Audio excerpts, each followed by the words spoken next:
The Zoom filter makes me look about 10. Yeah, you look about 21, that's to me, yeah. Can you do the same with me, girl? I look like fucking Lily Savage.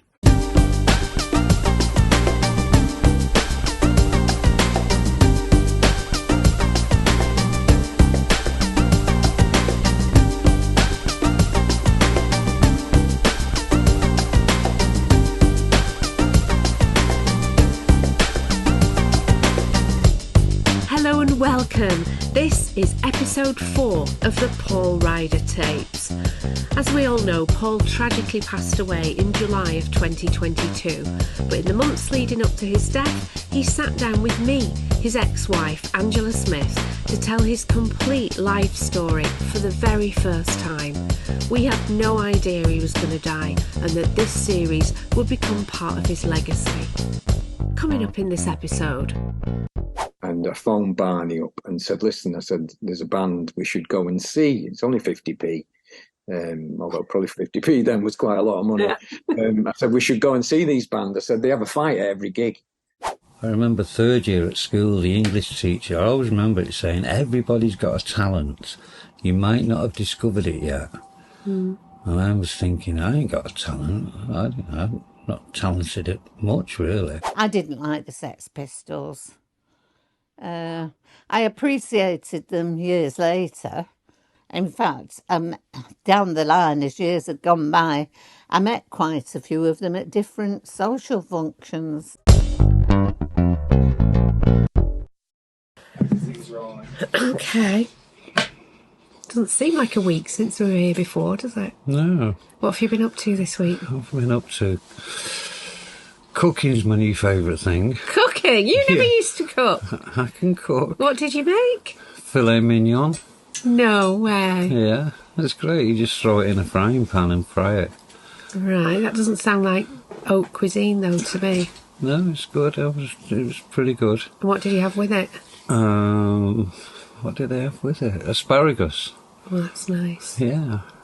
Cooking. Went to a jazz club. A jazz club? Where? Yeah, in Marietta, Old Town. It's like in a western town. It's like going back in time. Yeah. In Marietta. Yeah, and this theatre that had done up this. I think it must have been an old warehouse. Yeah. And they made it into this theatre with jazz. Not my favourite thing, especially the type of jazz that was going on that night. It was like lots of flute and 20-minute solos on the drum and 20-minute flute solos. It's a type of jazz that Gaz Whelan says makes him hungry for food. And now I know what he means. What does that mean? Because I came out of there starving. What, it robbed you of your nutrients? Yeah, I was only in there like half an hour. It was like half an hour was 20 minutes of a flute solo. And we came out starving. I had to go and get some junk food on the way home. Oh, no. But it was nice to get out, nice to see a new town, an old town, but new to us. Yeah. Yeah, you could imagine like horse-drawn carriages going down the main street. You know, it just appeared from the middle of these big concrete buildings that was like Best Buy and what's that furniture? Bob's Furniture. There's all these new buildings, and you go down this little street, and it turns into this old main street. Wow! It was all lit up at night, and it looked fantastic. Nice. So we did a bit of jazz, did a bit of cooking, watched Licorice Pizza. Have you seen that? Oh right, no, is it good? Yeah, it's good. What's it about? It's a bit of a love story, really. Yeah. Yeah, but it was worth watching. Okay. I've got loads of movies for my consideration. We've got a stack like that. Excellent. To go through. And you went shopping?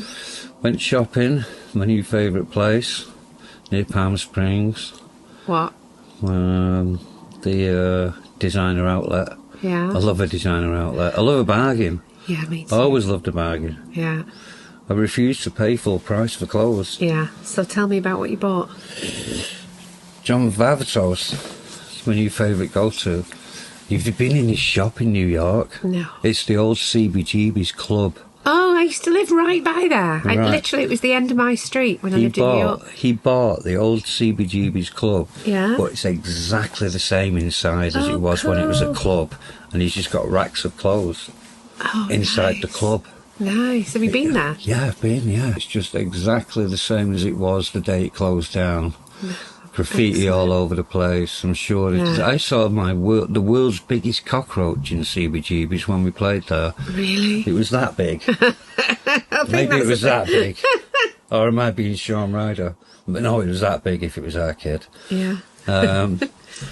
But yeah, his shop's brilliant.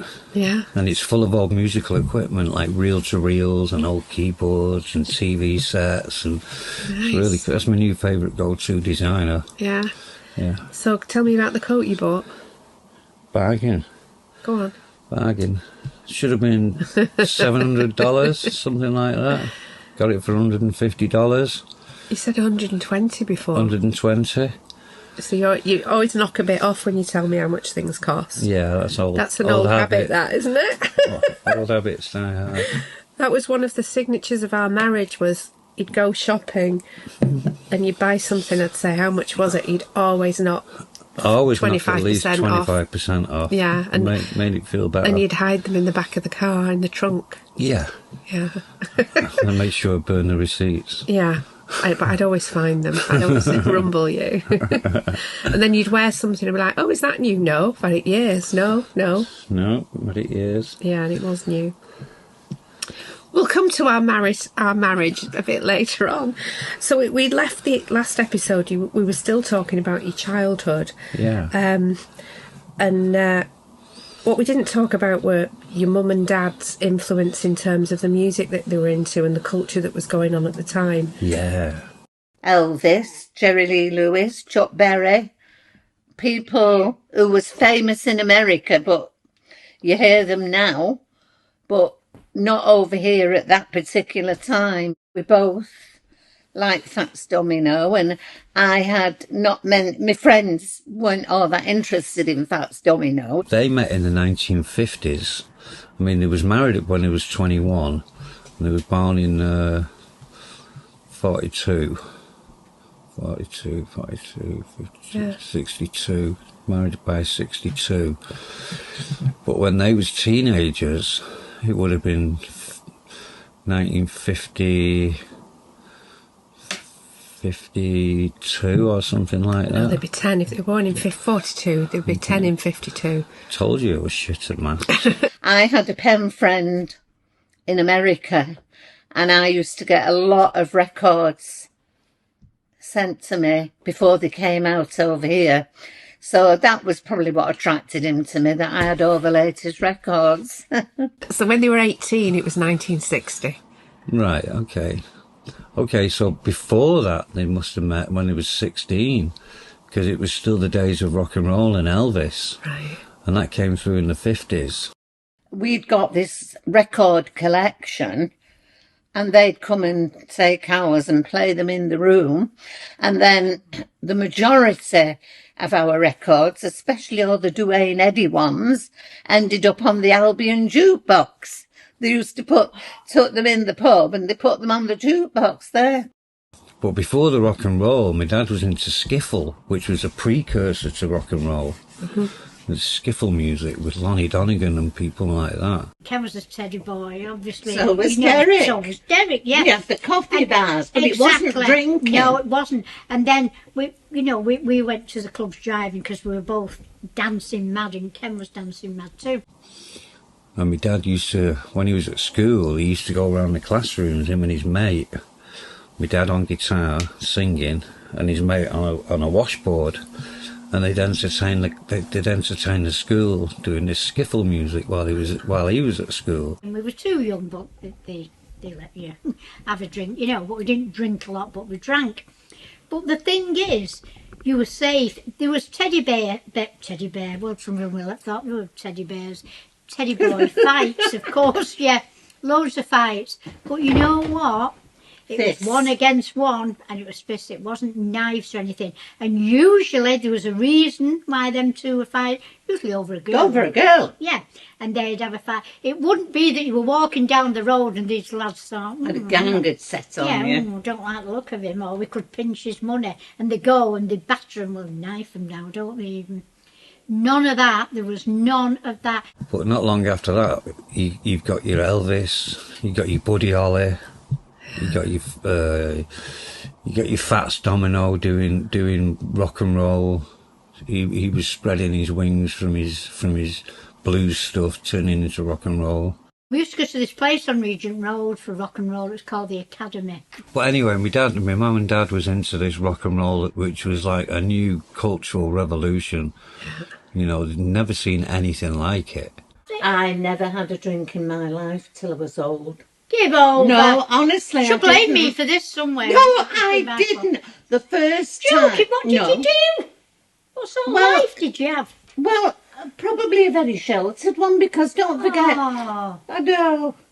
I remember my dad telling me a story. He went to the cinema to see Rock Around the Clock, and before the end of the movie, everyone had ripped out all the chairs in the cinema, and there was a riot because it was inspired by the film. Yeah, because they was watching the movie and they was so jacked up on rock and roll, and like parents hated it. That it was like kind of a rebellion thing. Yeah. So they was ripping up all the seats. Yeah. And then he became a teddy boy.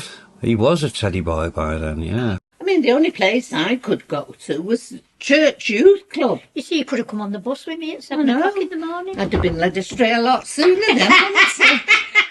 What's a teddy boy? It was like a cultural movement. Teddy boys wore these really sharp suits, winkle picker brothel creepers shoes, and they had quiffs and what you call a DA, a duck's ass at the back, the way it was folded over. Right. You know, so he was a teddy boy, and my mum was a teddy girl with these polka dot rah-rah skirts, flat shoes, so they could do the rock and roll dancing.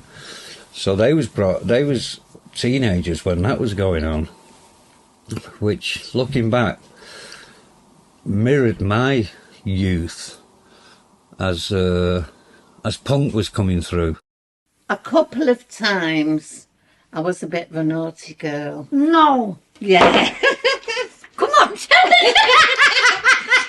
I did go to the Bodega Club. Oh, yeah. Lonnie Donegan and Chris Barber was in the band playing. Yeah. It was like a jazz club. Yeah.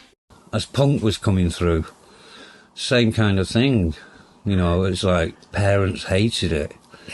You know, this is disgusting. People swearing and like.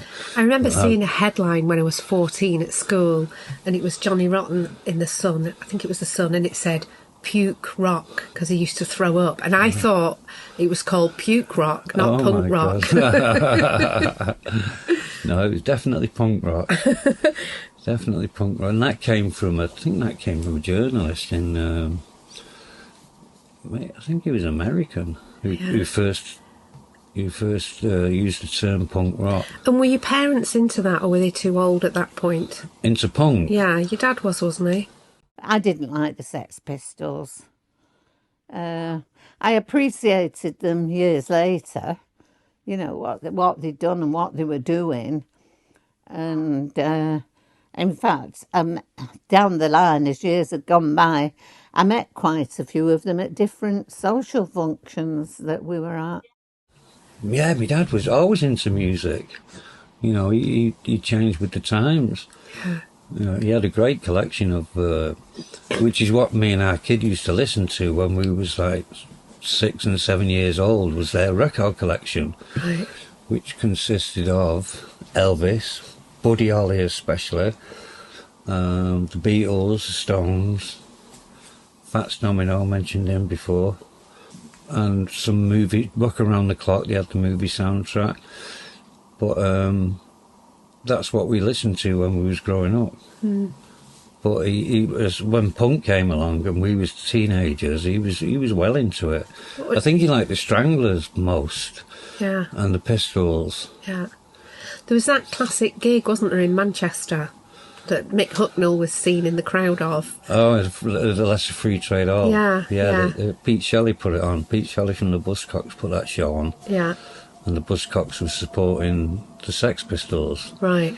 And 90% of the audience went on to be in Manchester bands. Yeah. Who else was there other than Mick Hucknall? Hooky from New Order, Bernard from New Order, went on to be Joy Division before New Order. Were you at the Sex Pistols gig at the Free Trade Hall? Yes, I was at both, and it was me. I'd been reading about them in the music press, and I was on holiday in Cornwall. 4 of us were sleeping in my car, some holiday, for a week in Cornwall. I bought the I can't remember whether it was Sounds or the Melody Maker, and the front picture was the Sex Pistols fighting at the screen on the green. Right. So I was aware of punk, even though I was a heavy metal fan. To me, their attitude and their sort of everyday life, their struggle, if you like, sort of rang a lot more bells with me than Jimmy Page or, Ozzy Osbourne, even though I liked heavy metal music. So I was intrigued by it. When I came home, I noticed I always read the evening news. I still do it now every day.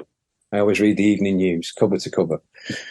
And in the small ads, I spotted an advert for the Sex Pistols at the Leicester Free Trade Hall for 50p. And I phoned Barney up and said, listen, I said, there's a band we should go and see. It's only 50p. Although probably 50p then was quite a lot of money. Yeah. I said, we should go and see these bands. I said, they have a fight at every gig. That was the allure. Tony Wilson was Mick Hucknall, Marky Smith from The Fall, he was there. So me, Barney and Terry Mason, my friend from school, and Barney's wife went to see them. And it was terrible, to be honest. They were bloody awful. They were fucking terrible. It was just a massive feedback. And basically Johnny Rotten telling everyone to fuck off. The Buzzcocks was there because they put the show on. But a lot of people went on to form bands. I was watching it and I thought, you know what, I could do that. I could tell everyone to fuck off. And I said to, Barney had a guitar, and I simply said to him on the way out, I said, we should form a band. We should form a punk band. And he went, all right, you go and get a bass. And I went, right. And of course, I didn't know what a bass was. Amazing. When I went to the shop, I said to the guy, I want a bass guitar. And he said, oh, how about this one? And I went, oh, no. I said, that's only got 4 strings. I said, my mates has got 6. And he said to me, that's because your mates is a guitar, you knob, and this is a bass. And I went, oh, right, okay, miss. I was 20 years old. Brilliant. So, yeah, I literally didn't know my arse from my elbow. So he said, do you want this one or what? And I went, how much is it? And he went, 30 quid. And my mother had given me 35 quid to get this bass guitar. So I said, right, I'll have it. Really inspirational, wasn't it? Very inspirational. Do you think kids, when they're kind of in their late teens, it seems to be in the DNA to be rebellious and to find something new and to use music to express that? Do you feel that you guys went through that? Was that the sort of mechanic that got you into doing what you were doing?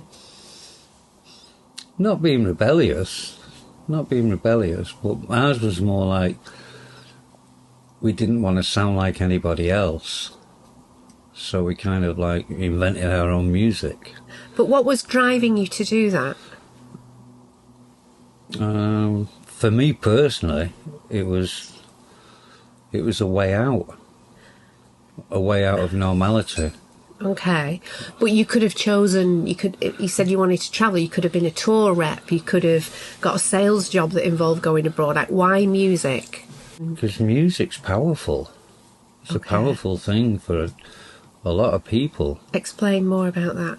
Well, it changes you. It can change your feelings within seconds. Right. When you're playing it or when you're listening to it? Listening to it, playing it. Is it more powerful when you're playing it?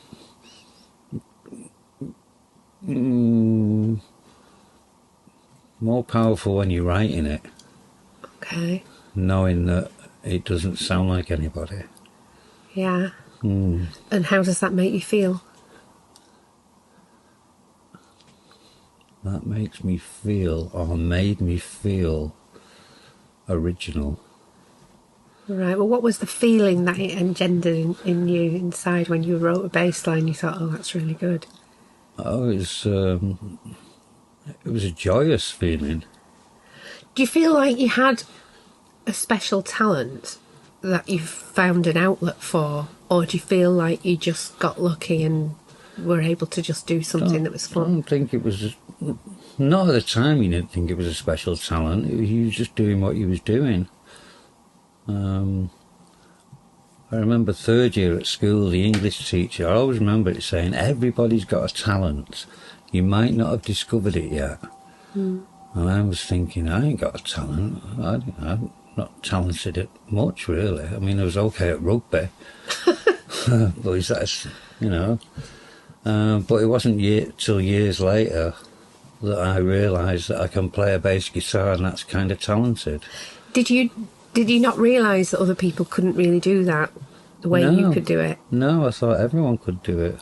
Yeah, I think that's the same like with really good singers. They don't understand that it's a talent at the beginning, do they? Because it's just effortless. And I think that's the definition of a real talent, is when it's just effortless and you have a kind of channel to up there and it just comes. That's when you've found your... That's when you found your special talent. Yeah. Did you ever get that feeling? Do you remember when you realised, oh, hang on a minute, I'm good at this? Probably nearly 40 years later, when we got an Ivan Novello Award for being the most inspirational band. Really? You know, it took 40 years to get an accolade. But didn't you realise before then that you had a special ability? Not really. It was just doing what we was doing. It was just normal. Yeah. What about when...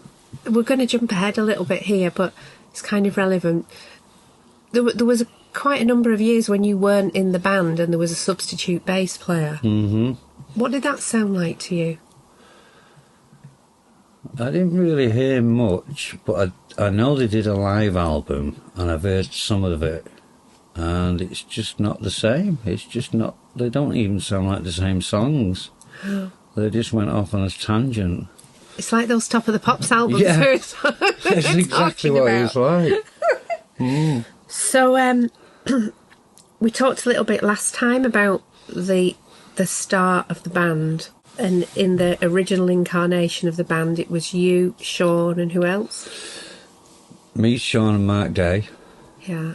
Wasn't Matt Carroll involved at some point? And Matt, oh God, yeah, and Matt. Matt was in the band with Sean and Lanky. It was terrible. What were they called? I can't remember what it was called, but they had a song called Voices in the Dark. Right, and Matt's your cousin who's part of Central Station Design, who did that logo. Who did that there. So the early Mondays, before it was called the Mondays, it was called Avant Garde. Oh. Yes, with me, Sean, Matt and Mark.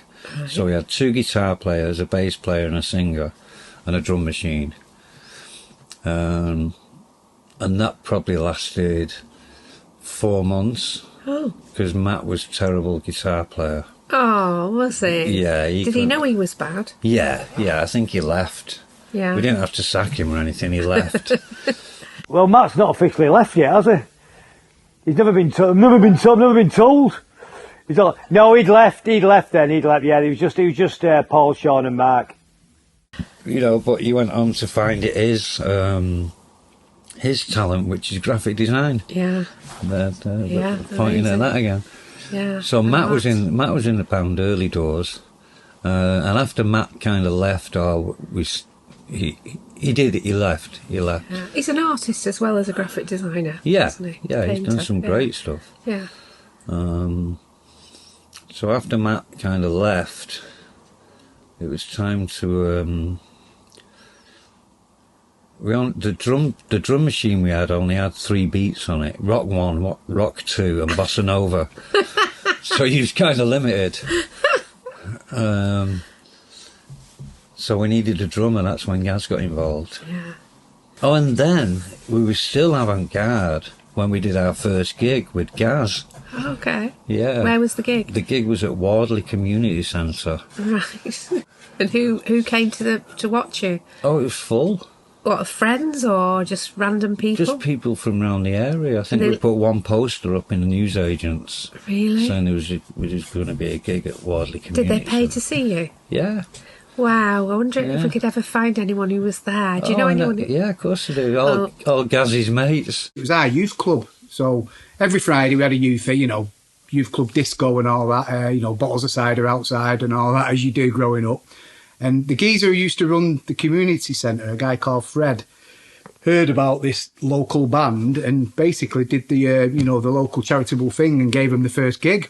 So it was like pretty much all my mates. It was all a load of 13, 14-year-old drunk on cider kids, lads, all pretty much our school, because it was our youth. It was, instead of a disco, we had this gig. So it was like, wow, what's going on here? And it was just mad. It was just madness. And then from then on in, it was like everybody locally had this interest in them. We need to get somebody to talk about Get that. Kingo on the phone. Kingo, who's he? He's the hairdresser. Okay. He's got his own shop called Kingo's in Swinton. You hear me now? Yeah. Can you hear me now? Yeah. You hear me now? Can you hear me now? Yeah. So you're Kingo. Yes, I am. Yeah. Yeah. It's good to meet you. It was really weird because I've not spoken to Gary since the funeral, really.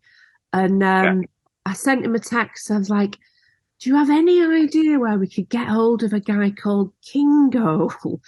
And he's like, yeah, I'm seeing him tomorrow. I've got an appointment with him. It was just like really weird. The time was just really weird. Anyway, what was the gig like? There wasn't loads there, but there was enough to fill that place. Yeah. Derek Ryder was obviously the roadie then, and he remained the roadie, didn't he? Yeah. But yeah, I had to mention this to Gary because I said you did Joy Division covers. I remember these days, and he did a Depeche Mode cover. They were doing not their own thing. I don't recall them doing their own song. Whether they did or not, I'm not really sure. It was a Thursday night, and we did 3 Joy Division songs, 1 Depeche Mode song, and 2 of our own. One song called Saigon. We was obsessed by Vietnam, and this was this TV show on late at night. And we did a song about Vietnam, which we really liked, but Sean hated it.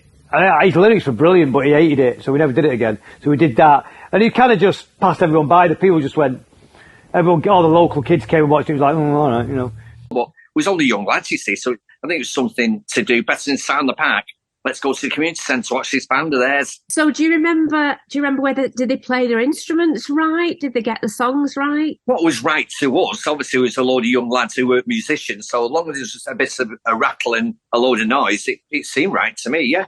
But, yeah, it seemed to go to plan. Like I say, if it's a racket and a load of noise, you enjoy yourself, don't you?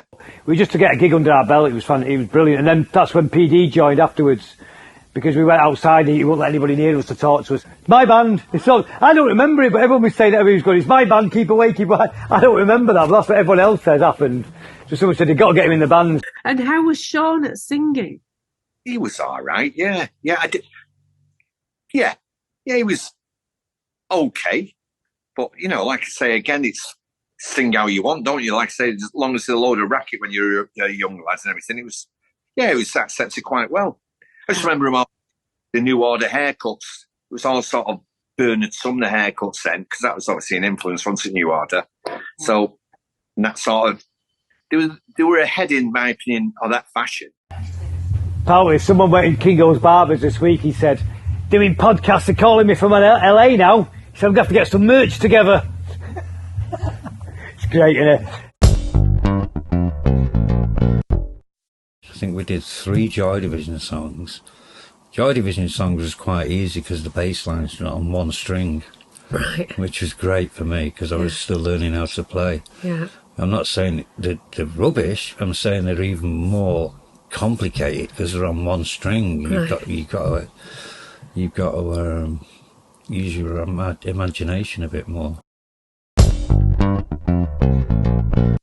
You played intuitively, didn't you? You never learned music theory. No. Tell us about that. I had one bass guitar lesson, and unfortunately, it was the same time as Top of the Pops, the same day and same time as Top of the Pops. So I'm having this bass guitar lesson in the living room at home, all the time thinking, I'm missing Top of the Pops here. So after that one lesson, I had no more. Really? Yeah, I'd rather watch Top of the Pops. Right. I suppose you probably learn more from actually watching people play than you would be being taught. Yeah. So how do you learn an instrument without being taught? Like, how do you learn intuitively how to play something? Well, you find a record that you like. Yeah. And one good trick is not to slow it down, not to slow the record down, to find out what the bass line is. You speed it up. Oh, how do you do that? Just by putting it onto 78. 70, onto 78, yeah. Yeah. Yeah. How does that help? Well, it pops out more. Really? Yeah. It pops out of the song more. The bass. I've never heard of that before. I used to speed them up. Yeah. And then you hear it, and then you hear replicate it, and then it. you replicate it. How do you find the note? Just by going up and down the fretboard until it sounds right. Wow. So you learned all your songs that way, literally by copying the records, speeded up? Yeah. Wow. Mm-hmm. And then when it came to writing your own bass lines, how did that work? Well, because I'm not trained and I can't read music, even though I was copying bass lines, I could never get them exactly right. So they always turned out to be my bass lines. I could never get them spot on. So I'd copy some kind of Motown bass line, getting a few of the notes wrong, but it still sounded okay. Yeah. It still sounded in tune. Yeah. So they just turned into my style. So give us an example of a Monday's bass line that's kind of very similar to a Motown classic or another kind of classic. Oh, there's one that's a complete rip-off. This great, great bass run from all the way down the bottom of the neck to the top. I completely had that one out. What's your favourite bass line that you've ever written? I think it would have to be Kinky Afro.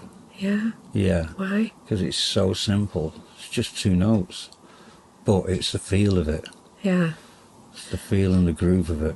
When you're playing the bass, how much is it hitting the right notes and how much is it injecting that feeling into how you're doing it? Oh, you've got to hit the right notes, otherwise it's going to sound terrible. But the feel is so important. Yeah, that's... the feeling of it. Yeah. Yeah. That's how you don't sound like Top of the Pops, isn't it? That's how you don't sound like other people. Yeah, yeah. You've got your own feel. And how would you describe your feel? A groove feel. It's kind of Nick from Funkadelic, kind of. Funkadelic grooves and Motown grooves. Okay, so you've done your first gig as Avant-Garde. What happened after that?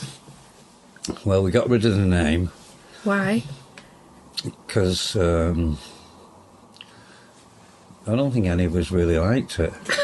Who came up with the name? I think it was one of Matt's. Matt. Yeah, it's very artsy, isn't it? Very artsy, yeah. Yeah. So we got rid of the name.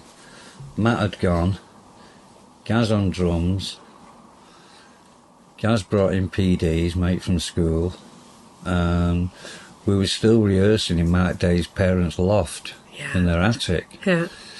So the next step from there was to find a proper rehearsal room, which we did because Mark's next door neighbour was a caretaker at the local school, junior school, and he used to give us the keys on Wednesdays. And was that official or was that under the table? That was under the table. Did you have to pay him? I think we gave him £3 or something like that. Yeah, £3 a night. So we got our... Did you make a mess in the school or did you leave it as you found it? No, we left it as we found it. Yeah. My mum and dad knew the caretaker next door. They agreed as well. I thought, we had to pay £5 for the electricity. Well, could I get £1 off each of them? It's only on 30 quid a week. A five was a lot of money in them days. What was your image back in those days? Well, if you're in London, you'd call it casuals. Yeah. Or if you're in the northwest of England, you was a Perry boy. What does that mean? That means you wore Fred Perry t-shirts, Lois jeans, pod shoes or kickers shoes, Slazenger jumpers. Yeah. You know, it was from the football terraces. Right. That's where it all began. Did you get involved in the whole football violence movement thing? I used to go to the football a lot. Man United, I used to go in Stretford End when it cost 50 pence to get in there. And that was about 1975, 76.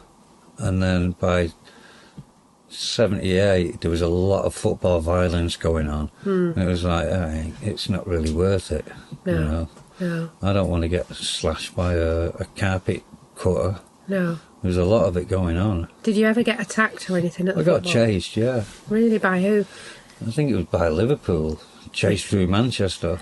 Wow. Yeah. You got away though? I got away, yeah. Scary. Yeah. So I never really got involved in the football violence. No. Okay, so you were rehearsing then, you were called the Mondays, you were going to the school every night, and then at what point did you think, right, we're ready for record companies to see us? Well, we did a demo. My dad's mate through the local Northern Working Men's Club scene. My dad's mate had a little studio, which my dad paid for, and we went in and recorded three or four songs, and it was our demo. What were the songs on the demo? Do you have a copy of it still? Yeah, I've got a copy. Do you? Yeah. Were they on the first album? Or? Yeah. They were? Delightful was on there. Right, what else? This Feeling was on there. Yeah. What else? Is there anything that was on the demo that didn't make it to the album? Yeah. So you had a demo, then what happened? I sent off the demo to every record label I could get an address for. Right. And I think there was like 15 or 16 different labels, and I've got 15 or 16 rejection letters at home. Have you still got them? Have you still? They made it through your fire and everything? At my mum's house. Oh, lovely. She's still got them.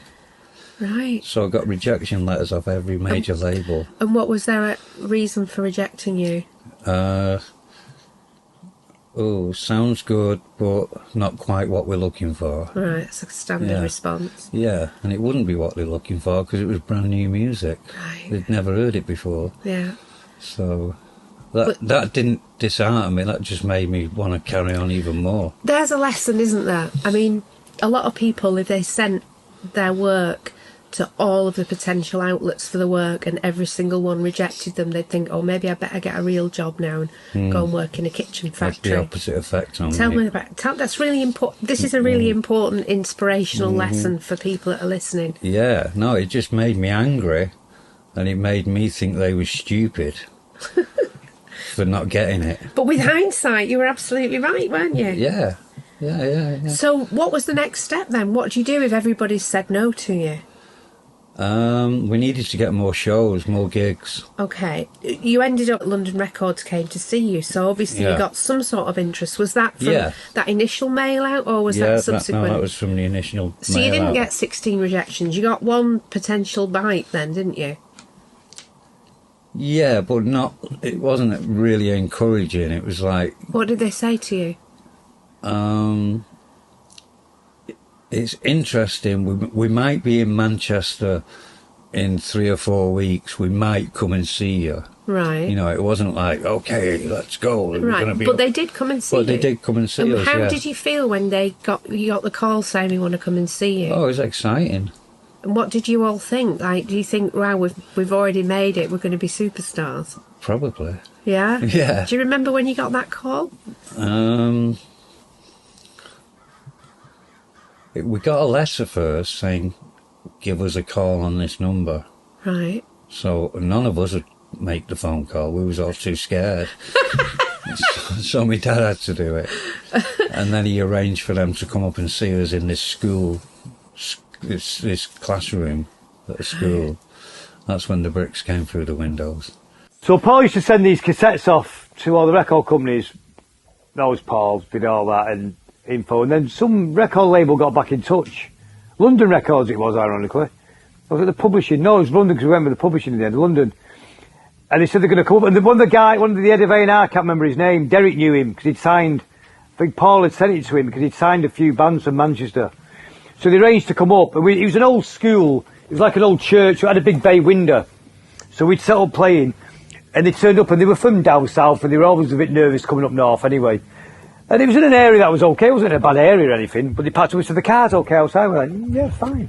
And they came in, and literally, halfway through the first song, a brick came through the gable end window. And I think it was an old girlfriend of mine, I'm not sure, because she used to hang around there, we'd fallen out. And they all dived on the floor like we were under attack. And we said it's fine, we got up and and they went and checked the cars and they came back and they said, does that normally happen? And Derek said, yeah, but they must be getting good. So they said, why? He said, because it was only half a brick this time. Bricks, I mean, you couldn't make that up, could you? No, and no. you don't know who did it or why? No. It wasn't Matt, was it? No. And you've never found out who it was throwing the... Did that put them off you, do you think? Possibly. Yeah. But if that is the case and the bricks hadn't come through the window, then maybe you wouldn't be where you are now. That's true. You know, it all happens for a reason, doesn't Everything it? for a reason.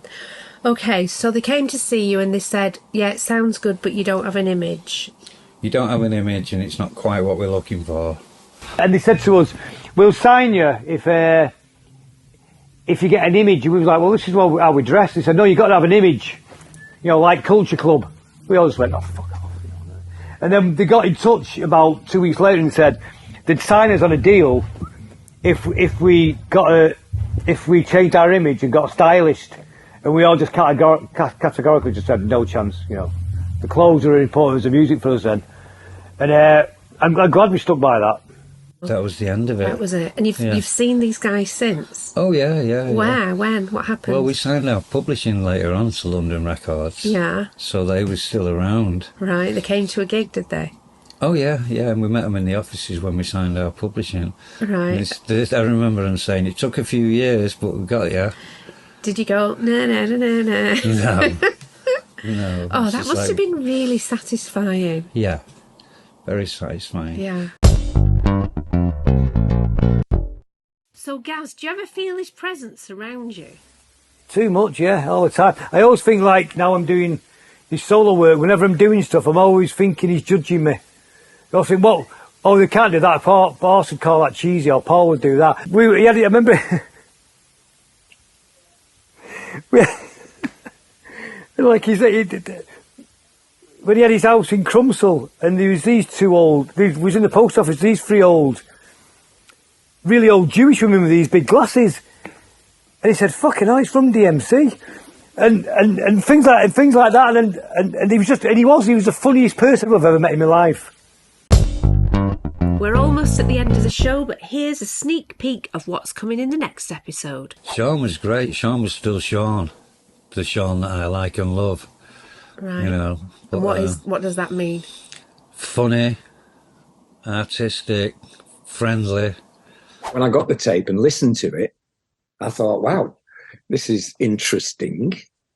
I wouldn't say it was the highest quality, but it certainly had a shambolic edginess to it that was very interesting. They couldn't have been less bothered about helping me write something interesting about the band. Sean tells the story that they used to come to the stall and nick stuff, and I think that's rubbish, because I used to have a big iron bar, and if anybody put their hand through to pinch something, I'd smack it.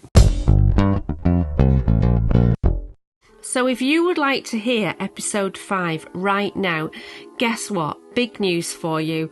We're actually releasing episode 5 immediately right now on all the podcast platforms. So if you head over right now to Spotify or Apple Podcast or Google Podcasts, wherever you get your podcasts, you can listen right now to the very next episode. And we will be back next Sunday with the video version of that episode.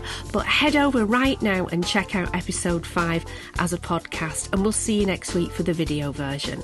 We're playing out with Never Stop by Big Arm. We'd love to hear from you. If you've got a memory of Paul that you'd like to share on the show, please send us a voice note via the website and join in the conversation on our social media.